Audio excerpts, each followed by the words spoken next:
पंतप्रधान नरेंद्र मोदी उद्या नाशिक दौऱ्यावर आहेत। याच दौऱ्यादरम्यान ते ऐतिहासिक काळाराम मंदिरात जाऊन प्रभू रामचंद्रांचं दर्शन घेणार आहेत। दर्शनानंतर मंदिरात पंतप्रधान पूजा देखील करणार आहेत। याच दौऱ्याच्या पार्श्वभूमीवर काळाराम मंदिर परिसरात मोठ्या प्रमाणात तयारी केली जाते। मंदिर परिसरातील सर्व रस्त्यांची डागडुजी केली जाते। तसंच मंदिराच्या बाहेर नरेंद्र मोदी यांचं बॅनर देखील लावण्यात आलंय। आजपासूनच मंदिर परिसरात पोलिसांचा मोठा बंदोबस्त देखील पाहायला मिळतोय। काळाराम मंदिरात येणार आहेत, दर्शन घेणार आहेत, किती वेळ ते मंदिरात राहणार आहेत आणि कशा पद्धतीचं दौरा आहे? भारताचे यशस्वी पंतप्रधान उद्या काळाराम मंदिरामध्ये प्रवेश केल्यानंतर सर्वात प्रथम पूर्व महाद्वाराच्या समोर असलेल्या स्वामी विवेकानंदांच्या पुतळ्याला अभिवादन करणार आहेत। विवेकानंदांची जयंती आहे।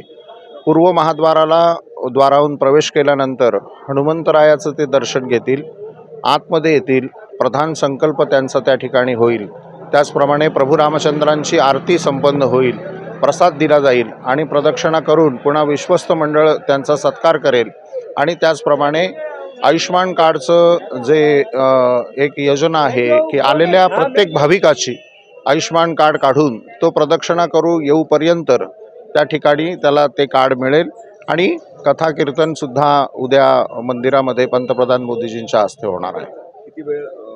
एकूण 23 मिनिटं पंतप्रधान मोदी उद्या काळाराम मंदिरात राहणार आहेत।